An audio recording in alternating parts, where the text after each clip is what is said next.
नमस्कार, मैं चिन्मय गोस्वामी आपसे आज एक विषय मेरे दिमाग में निरंतर बहुत दिनों से चल रहा था। एक निष्कर्ष निकला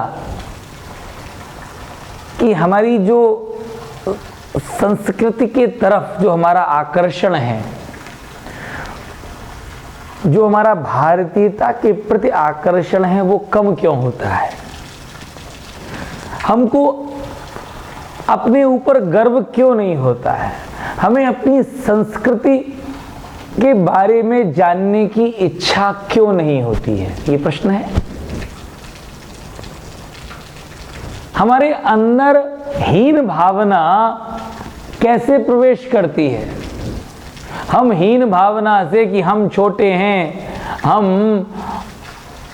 हमारा स्तर बहुत नीचा है, ये कैसे पैदा होती है और किस मायने में नीचा स्तर है, क्योंकि हमें वो मॉडर्निज्म नहीं है। हम यदि भारतीय हैं तो हीन हैं, या हमारी जो भारतीय सोच है तो हम छोटे हैं। बड़े होने के लिए क्या होना चाहिए, हमारी सोच भी कैसी होनी चाहिए, आधुनिक होनी चाहिए। अब आपको कुछ समझ में आ रहा है मैं क्या कहना चाहता हूं। विषय सुनते जाइए, जल्दी से ही आपको मैं उस विषय पर लाऊंगा जिसके लिए मैं ये वीडियो मैंने बनाया है। अब मैं आपको एक परिस्थिति में पहुंचाता हूं। आप घर में बैठे हुए हैं और आपके पास में कोई व्यक्ति आता है और वो कार्ड देता है, और कार्ड उर्दू में है। आप खोलते हैं, देखते हैं उसमें उर्दू लिपि में वो कार्ड है। कार्ड देखकर आपके मन में क्या आएगा, समझ जाएंगे कि कोई हमारे ये जानने वाले कोई जो मुस्लिम हैं उनका कार्ड है।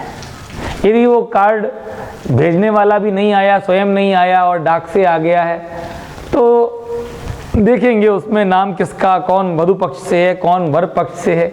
या तो वधू वर पक्ष दोनों ही मुस्लिम होंगे, या वधू या वर में से कोई एक मुस्लिम पक्ष का होगा, क्योंकि आजकल ऐसा कुछ भी हमारे समाज में चलने लगा है जहाँ पर हिंदू और मुस्लिम भी शादी कर रहे हैं। अब वो एक अलग विषय है, उस पर फिर कभी चर्चा की जाएगी। तो जैसे ही हम कोई उर्दू लिपि में देखा हुआ कार्ड देखेंगे तो हमारे मन में तुरंत आएगा कि उर्दू का संबंध एक धर्म विशेष से है, उस धर्म का नाम है इस्लाम। तो निश्चित ही वो शादी कोई इस्लामिक पद्धति से हो रही होगी, कुछ इस्लाम का कुछ होगा। अब आपके लिए एक दुविधा होगी कि मैं उस शादी में जाऊं या ना जाऊं, क्योंकि यदि किसी ने आपको कार्ड दिया है उर्दू में लिखा हुआ, तो थोड़ा सा मन में आपके संकोच अवश्य आएगा कि मैं वहां पर जाऊंगा। कोई हो सकता है आपके मित्र होंगे, मुस्लिम भी कोई मित्र हो सकता है, लेकिन मैं वहां पर कैसे एडजस्ट करूंगा।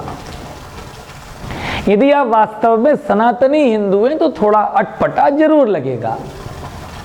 क्यों? क्योंकि हमारा जो खान पान है वो वास्तव में अलग है, और यदि जो इस्लाम को मानने वाला है वहां का खान पान अलग होगा।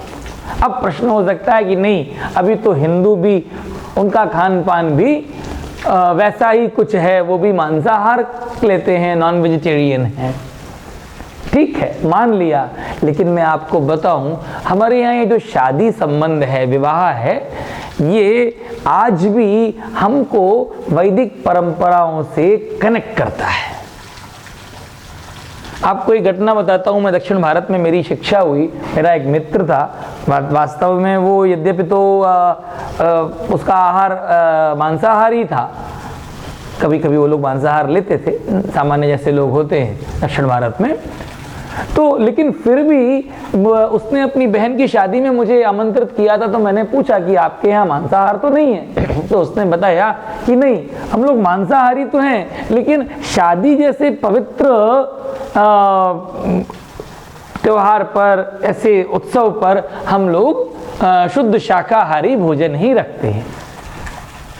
जिस समय वो मांगलिक कार्य होता है, शादी का जो उनका पूरा रीति रिवाज होता है, उस समय उस दिन का जो भोजन होता है वो शुद्ध सात्विक भोजन ही होता है। तो बात मेरी मुझे यही कहना चाहता था कि यदि कोई मुस्लिम समाज का जब आपको आमंत्रण होगा तो आपके लिए वहाँ पर जाना थोड़ा कठिन होगा।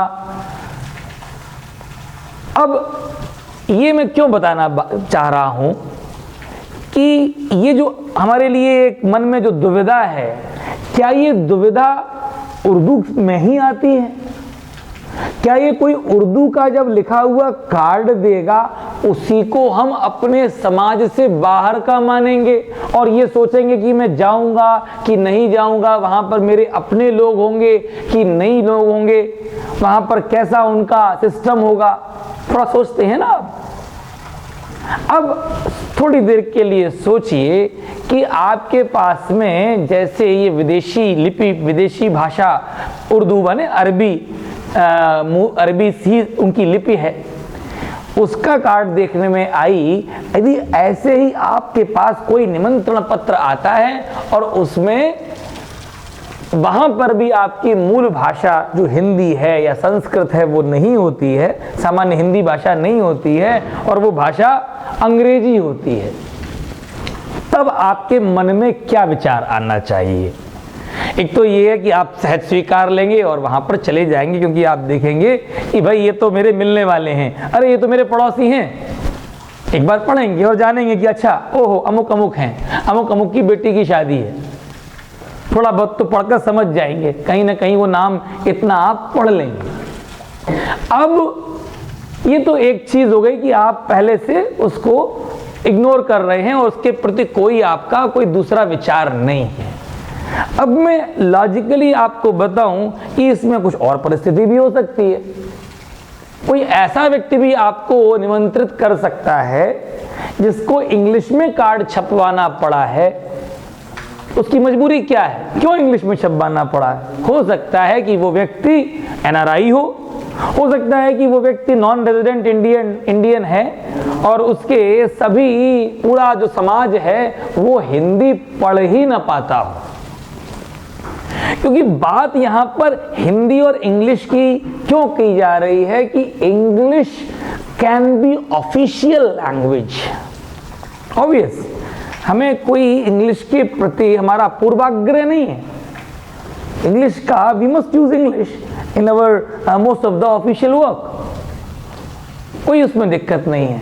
लेकिन इंग्लिश का प्रयोग जब हम अपने कुछ पवित्र कार्यों में करने लगे तो वहां पर ये अटपटापन है, ये अटपटापन आपको लगना चाहिए, मन में कुछ खटकना चाहिए। ऐसा नहीं हो कि आप इसको तो ओके कर लें, इसको स्वीकार कर लें। नहीं, आपके मन में ये प्रश्न आना चाहिए कि ये शादी का कार्ड जिसने इंग्लिश में छपवाया है निमंत्रण पत्र, वो क्या बिल्कुल विदेश में रहता है या उसके मन में भारत की जो संस्कृति है उसको वो बहुत छोटी संस्कृति मानता है, भारत की भाषा है उसके प्रति भी कोई उसके मन में सम्मान नहीं है। तो ये कारण हो सकता है, तभी वो अपने बेटे की, बेटी की, अपने भाई की, बहन की कार्ड इंग्लिश में दे रहा है, क्योंकि उसका अपने संस्कृति के प्रति कोई हीन भावना है। दूसरा कारण हो सकता है कि वो व्यक्ति, ऐसा भी हो सकता है कि वो व्यक्ति खुद तो इंग्लिश बिल्कुल ना जानता हो, वो मॉडर्न भी नहीं है, आधुनिक भी नहीं है, पाश्चात्य भी नहीं है, लेकिन देखा देखी माने भेड़ चाल, लोगों को देखते जो बड़े लोग जैसा करते हैं वो ऐसे लोग ऐसा करते हैं तो उससे वो बड़े माने जाते हैं। यदि मैं अपने बच्चे का विवाह का निमंत्रण पत्र इंग्लिश में छपवाऊंगा तो मेरा स्तर ऊंचा माना जाएगा, मैं पढ़ा लिखा माना जाऊंगा। वास्तव में वो व्यक्ति आधुनिक भी नहीं है, पाश्चात्य भी नहीं है, वो बिल्कुल सामान्य कोई छोटे से शहर में रहने वाला कोई दुकानदार है।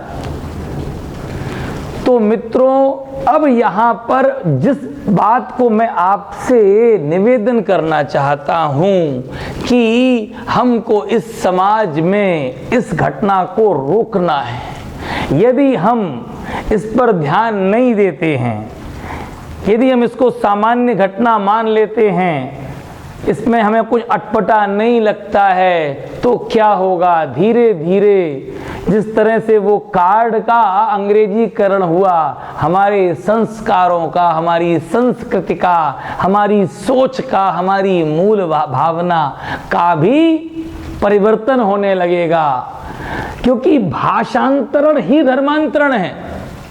फिर उस शादी में संस्कार नहीं होंगे, उस शादी में क्या होगा, खान पान भी पाश्चात्य होगा, वहां पर कॉकटेल पार्टी होगी। भाई जिसका इंग्लिश में शादी में कार्ड छपवाया है, तो अब तो ये तो लॉजिकली तर्क संगत है कि वहां कम से कम कॉकटेल पार्टी तो हो, वहां कम से कम शराब की व्यवस्था तो की जाए, करनी चाहिए। क्योंकि अब तो भाषांतरण से उसकी संस्कृति बदल गई। फिर न वहां पर कोई पूजा पाठ का महत्व होगा, और ऐसा कोई संबंध, ऐसा समाज निश्चित ही एक विकृति को जन्म देने वाला है। यद्यपि हमको लग ना रहा हो, उस संबंध में, उस पवित्र बंधन में जो बंध रहे हैं दो लोग, पुरुष स्त्री, जो उनका परिणय हो रहा है, उनके मन में भी इस विशेष वैवाहिक पाणिक, जिसे हम लोग कहते हैं इतना बड़ा पाणिक ग्रहण संस्कार, उसके प्रति भी कोई गंभीरता नहीं होगी, और निश्चित ही हमारी संस्कृति का ही ह्रास नहीं, हमारे परिवार का ह्रास होगा। तो मैं चाहता हूं कि इस सोच को आप अग्रसरित करें, प्रसारित करें, और अपने कमेंट भी लिख कर दीजिए। मैं चाहता हूं कि इस वीडियो के साथ में आपके अपने विचार भी आए, मैं उनको बहुत ध्यान से देखना चाहता हूं कि आपकी अपनी कोई प्रतिक्रिया है, कोई अपना सुझाव है तो वो दें। और यदि आपको मेरी बात समझ में आती है, तो निश्चित ही आज से ही यदि कोई व्यक्ति इंग्लिश में, अंग्रेजी में अपना कार्ड देता है, तो ऐसे वैवाहिक आयोजनों को, ऐसे किसी भी आयोजन को, चाहे वो बर्थडे आयोजन हो, कोई आयोजन हो, उसका आप बहिष्कार कीजिए, जिससे हमारा समाज बचे, हमारी संस्कृति बचे, हमारी भारतीयता बचे। धन्यवाद।